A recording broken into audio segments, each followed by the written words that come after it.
Charisma.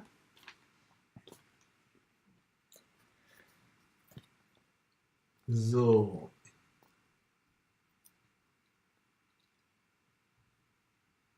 Turn on your volume, and welcome to Evision Live with Dr. Alexandra Kleeberg And Dietrich Pusaka. Welcome to your healthy, happy, fulfilled, smiling life. Well, we're talking about the archetype and wisdom, and as we said already in one of our previous broadcasts, smiling is part of the archetype of wisdom. So today's topic is smiling. Last week we have been talking about gratitude. So, but as it is a very hot day, I think you allow us to take off the red noses. Just imagine it's still there. Because it's a very hot, has been a very hot day, and so about smiling. So we will discuss what has smiling to do with wisdom.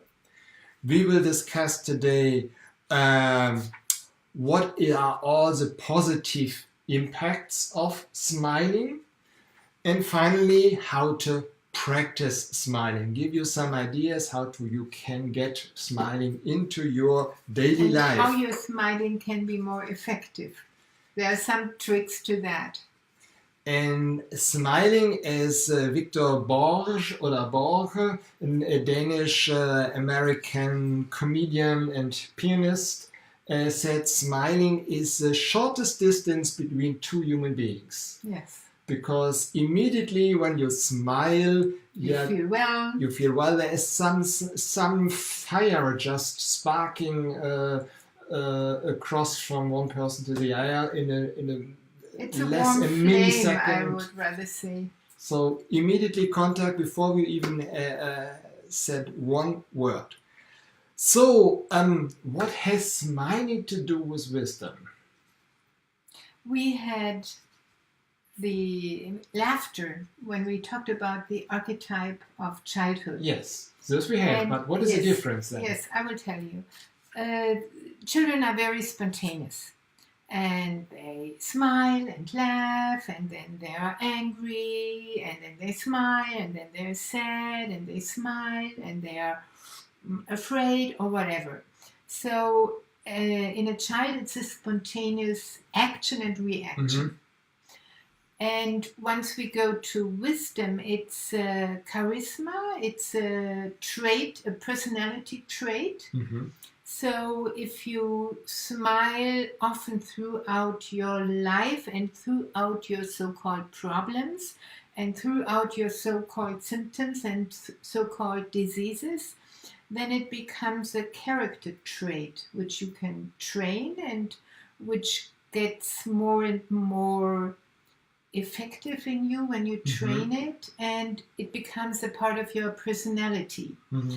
And so the smiling that belongs to the archetype of wisdom is also this spontaneous, but it's also something like not going into the situation like a child and experience cheerfulness, but zooming yourself out of it and just sort of watch a situation or a person or whatever happens out of a smiling distance, where you can say in a sort of panorama consciousness, oh, this is light, this is easy, or this can be easy, or I can smile at that. Because sometimes when you're in a situation you think it's terrible, but when you zoom yourself out in space, and sometimes we have this technique remembering from the future, when you zoom yourself out in time, then you can smile at it and say, oh, this shit is the fertilizer of the smiling I have today, for example. Okay, all right. And so it means as a child you maybe jump from this to that, and once it gets a character trait, you go from this to that, to this, and to that, and to this, and to that, and to this. Okay, and to that. Great. And we have the story of this smiling or laughing Buddha. Yes, it's not the smiling Buddha, but I think it still belongs to the archetype of wisdom. Maybe you know these laughing Buddhas. You can buy them in Asian stores. They are quite fat Buddhas and they smile. And the story goes that the smiling Buddha was a monk, I think a Zen monk in China, I don't know how many thousand years ago. And laughing was his therapy, laughing was his meditation, and laughing was his gift for everybody else in the world. And the story goes he has a big, big backpack and he goes from town to town. And he goes into the center of the town, maybe the marketplace, and he puts this backpack on the floor and starts laughing. And this backpack represents all the problems of the world which are in there. Yes. So he just put the problems of his life, of the world aside. And this is a sort of distances as well. Okay. And he starts laughing. And people come and laugh and laugh. They really loved it when he came to the cities, and they laughed and laughed and laughed. And he stopped when the whole town echoed back his laughter, I would say. So he was very cheerful, joyful, and he put his or world's problem aside. So that's why it belongs to the archetype of wisdom, to put something aside. And to have a moment of joy and of laughter and whatever. And the story goes that when he was growing older and older, he was thinking about his death or his passing. And he told his family, when I die, I want to be burnt. And this was very, very... And he wanted to be burned with all his clothes. With all his clothes, yes. That's important, yes. And this was very, very uncommon in China at that time, and it wasn't really good. So there was a judgment on that as well. I don't know why they had it, but that's how the story goes. And he said, no, if I die, you have to promise me. And I said, oh, and he said, I so want all this. his family and his disciples had to promise it. They had to promise. And then he passed, and they did burn him. And the fire was going up into the sky, and all at once there was a firework, like New Year's Eve. And they were laughing, they were happy. It was just wonderful. These children were dancing and full of joy.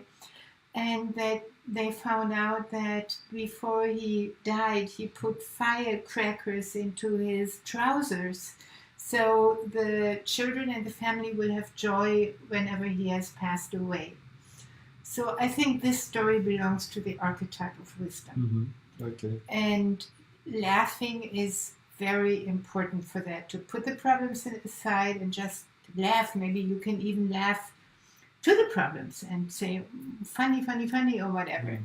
But if you do that over and over and over again, I don't know how many hours he did that.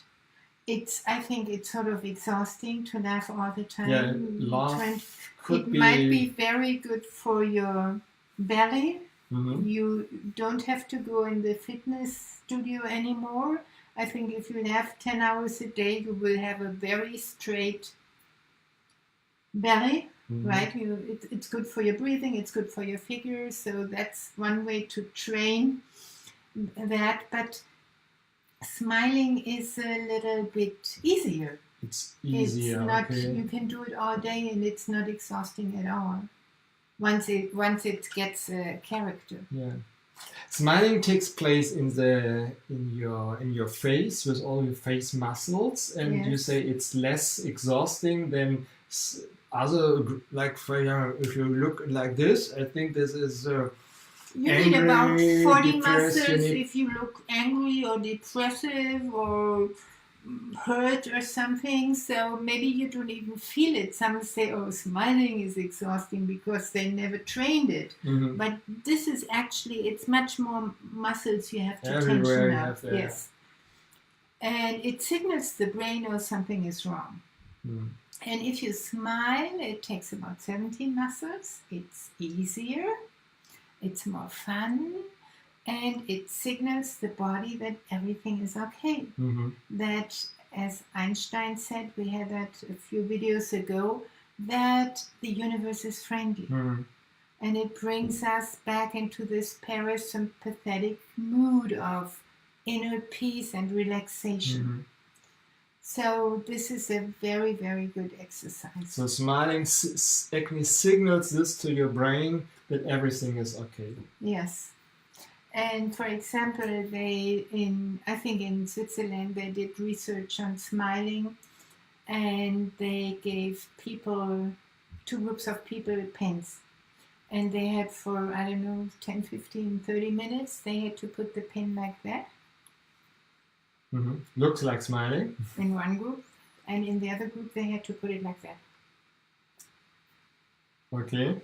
And what happened? And after that, after they have trained smiling or depression for a while, they were given, I think, comics or some pictures you could think they are funny. And the group who trained smiling, unconsciously, they didn't know that they trained smiling. They weren't aware of that. But they had interpreted these pictures as more joyful, as more funny than the other group. Okay. So smiling is something you do with your mouth and with your face, and it has results on how you see the world. How you see the world, yes. So if you train it, then smiling becomes part of your habits. Yes, then and actually it's vice versa. You see more joy in what you see. And otherwise you see more fear maybe in what you see. So it really affects the attention we have. Great. Although smiling is something we have by nature, I think already little babies can smile. Yes. But you can then train it. It's more spontaneous, and in order to become really habit, part of your character, you have to train it. And even blind babies smile. So it's not something you learn by seeing, by viewing it and smiling back. It seems to be innate. When you're blind, you can also smile. So before you tell your wonderful story about the monastery of smiling, I want to do a little bit of promotion of your new book, Healing Every Day, which just came out in Balboa Press. So Healing Every Day is a new book of Alexandra Kleeberg, and exactly it is about how to integrate such rituals like smiling or everything, how to use the rituals of your daily life to make, to integrate healing exercises into this daily rituals. Yes, I call it that you make healing rituals out of your daily routine. On your daily routine, exactly. So you transform your daily routine into healing rituals. So this is a wonderful book, Healing Every Day. You can get it on Amazon or your bookstore, anywhere. Okay. So let's continue. There is this story about the Smiling Monastery. No, I want to say something else. Okay. Some people tell me in my group, so smiling, it's exhausting. It's I can't keep my... Oh, okay. We're doing this exercise. Yes, All right. I can't keep my mouth to my ears. It's exhausting after a while. It's exhausting. It's difficult. Or if you really have nothing to smile on, then there is this wonderful little tool. A tape. A tape. It should be a better transparent one, because the other one may not look as nice. Because with this transparent one, you can do what? You stick your smile on your face. You just sort of glue it on. So it's not exhausting anymore. And we already talked about it once, but this time people ask us that we demonstrate it. So, okay, let's demonstrate how it works. Put on your nicest smile. Oh, it's a hot day, so let's see if it works. Oh yeah, it sticks. And then. Oops. So while he's doing that, I explain you something. He also taped on the muscles which are on the eye rings, and this is very important. So this means when you just tension these muscles over here, then the smiling is more effective. So you smile not only with your mouth, you smile through your eyes. So you have to sort of have a little bit tension in the eye ring muscles. Mm-hmm. So then this is the difference between a fake smile and a real smile. A real smile is always the eyes. The eyes. Yeah, I'd say that the soul just looks out of your eyes. Okay. So you can keep it like that for a few minutes, and your body will produce a biochemistry that helps you to change your mindset, that helps you to feel joy, that helps you to have fun. And I had a participant in my group who really did that, and she told me how she did it, because I thought you just do it like that. No, she said you have to do it like this. And if you're a woman, you have to take off your makeup first, otherwise it won't really stick on. And I would really, really like if one of you would try to sleep with it like that and tell us what happens. Maybe we should even give a gift or something for people who did that and who write down their experiences, how they slept, how they fell asleep, how they woke up, and how they dreamt what happened. So we've never had somebody doing it like that, just like you, for maybe 10 minutes or so. Yeah. So we would think of a gift if you really, really, really would do it, and maybe even film it with your iPhone. This will be great. So let us know and get in contact with us on info@evisionpublishing.com. It's already a little bit difficult to tell that, and it's even more difficult to think of problems when your there are gestures and mimics in the body where you can't think of problems. It's just switched off. It's switched off. So whenever you have problems and you don't have strong emotions which have to come out first, then try this. Do it for 5 minutes, for 10 minutes. My participant did it for 15, 20 minutes, and bang, the knot of depression just fell apart. So we really would like it if you would try it for a night. Send us a little video on that. Tell us what you did, how you felt, how you went to sleep, how you dreamt, how you woke up, and we will think of something great. So my question is it actually possible to sleep with such a cocktail of hormones which is produced in my brain at this moment? Maybe it won't. Then write us that. I don't know. Yeah. I've never done it. Okay, shall I free yourself? Yes, thank you. From all the wonderful biochemistry. Nevertheless, I'm feeling good. All right. So let's continue with the monastery of Smiling Monastery. The Smiling Monastery. So the Smiling Monastery is a very, very wonderful story. It's from a book by Mirza Nobikov. He is an Uzbekian teacher, a self-healing teacher, and it's from the book. I don't know what it's called. I don't know its English name. It's about the.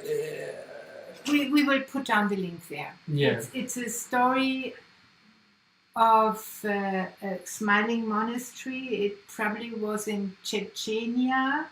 It doesn't exist anymore, and you never know if it's real or not real, but the story is wonderful. The story is wonderful, so, yes. And maybe we will create a Smiling Monastery or a Smiling Healing Temple in Europe or in America or in India. I think that would be a great, great, great, great, great idea. Yeah. Mirza Nobikov was thrown out of the window and landed on his kidneys when he was 18, 19 years old, and the doctors gave him just a few weeks to live. And he went to an Uzbekian shaman, and he got trained in healing himself and renewing his body. And after that, he started teaching healing, and he even had a big, big, big institute in Moscow on self-healing, where he taught thousands of people how they could mentally switch their mindset by the power of imagination mostly. And I learned a lot from him and his trainers. I was there, I don't know, for 10, 20 weeks in seminars with him and his trainers. So the story goes... Georgia and Tatiana, just to name them. Yes, they are in Georgia Europe. and Tatiana. Yes. And the story goes that he started treating clients, and there came clients from Moscow and from all over Russia, and some said, oh, there is this smiling monastery, and they healed my Parkinson, or they healed my cancer, or whatever. And he said, yes, I can also show you how to heal. And then there came more and more from this Smiling Monastery, and even after 1 or 2 years, you heard the name Smiling Monastery, and he got really curious. Mm-hmm. And he said, oh, I want to go there. I want to check what is happening there. And he went there with his cameraman, and I think some miles away from it, the car broke down, and he had to walk for another, I don't know, 20, 30 miles. It was up a hill. A mountain. A hill or a mountain, I don't know, but it was up. And I think the cameraman didn't really want to go. It was a crazy idea, and they didn't know what would happen there. But Mirza Novikov said, yes, we're going there. And so he followed up the hill with a group of other people who wanted to get healed, because they have heard the story that you can heal there in the Smiling Monastery. And there were a group, I think about 40 people or so, and they knocked at the door, and they were invited in, and they had their first welcome session, and the monk said, we only have one law, only one law. You have to smile all the time. And Mr. Khan said, oh, that's easy, I can do that. And he said, all the time, that's easy, I can do it. And the monk said, whenever you don't smile, you go down the hill 3-4 miles to the next spring and carry a bucket of water. 10 liters of water up the hill to fill our water supply.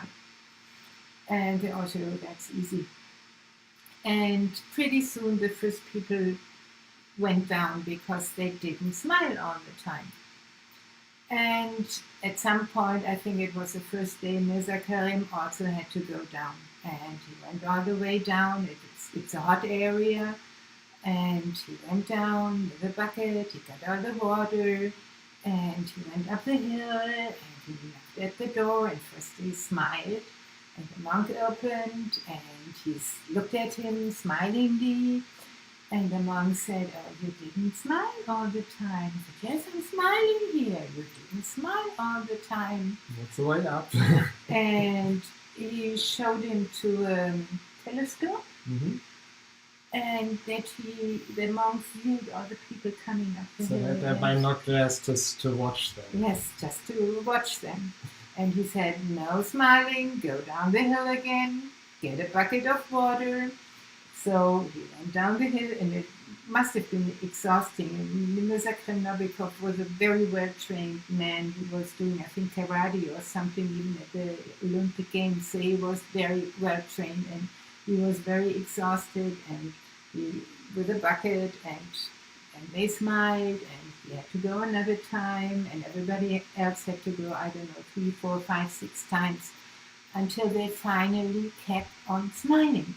Smiling.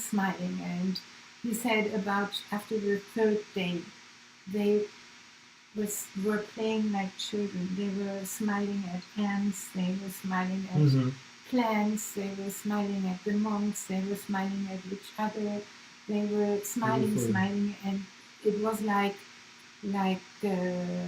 dopamine, it was like a drug in the brain that was working.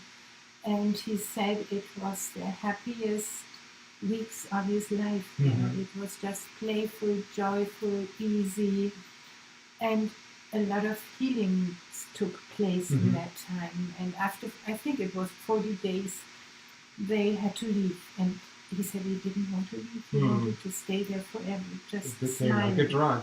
He became addicted to smiling. And the monk said, no, there's another group coming. You have to go. And so they... And during this time also healing took place for people who had diseases. Yes, I heard that. And so the group left and they went down the hill. They were sad, but they were smiling. Mm-hmm. And they went down and the next group came up the hill and he writes, oh, they were just cannibals, how they looked. Just, the face just terrible. And he was smiling, smiling, smiling, and smiling became one part of his self-healing teachings. Mm-hmm. So I think this is a wonderful story, and Bärbel Mohr, who wrote Notes to the Universe in Germany about 10-15 years ago, who unfortunately died, she had the vision of a smiling monastery or a smiling temple or a smiling hotel or a smiling hospital in German-speaking countries, but I think it doesn't matter where you open it up, do it and start it in America, in India, in Canada, in Australia. I think if you would go through that smiling experience for a month or two, you are healed. I really believe that. Mm-hmm. So it's a very, very powerful drug. And the great news is you don't even have to believe it, that it's a smiling life. It works. It works as soon as your mouth goes up to your ears and as soon as your eye-ring muscles contract in the way. Mm-hmm. The body produces drugs. So just do it. You think life is terrible, smile. You think, oh, this relationship is worse, smile. As long as there are no emotions in the way, just smile. Smile, smile, smile. Great. And you can not only smile outside, outwards, but you can also smile inwards. Yes, that's what I learned from Thich Nhat Hanh, this white Vietnamese monk. You probably know him. He is almost as famous as the Dalai Lama, at least in Europe. And he has this technique which I train with my people, that you smile inside. Mm-hmm. You go inside, you smile to your toes, to your bones, to your feet, to your legs, to your organs, to your stomach, to your liver, to your whatever in there. You smile to your lungs, you smile to your shoulders, your arms, your hands, whatever. You can smile to your eyes, you can smile to your ears, you can smile to your brain. You can do it inside, and it inspires the body to relax. Everything is fine. It brings the body into harmony, and you can even smile at symptoms and imagine the symptoms smile back.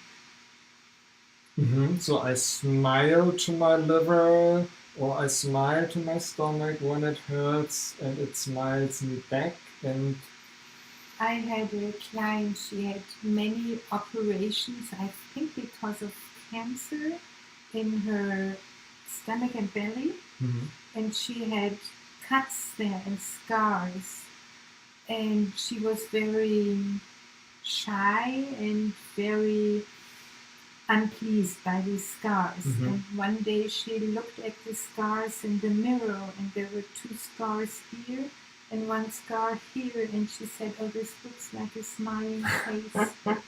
And so the scars from her wounds became her smiling face, and I think this is very, very great. Yeah, beautiful. So, okay, so before we wrap up and before we give you the last exercise to go away with, to take away for today, so please, there is our Facebook group, Self-Healing and Potential Development.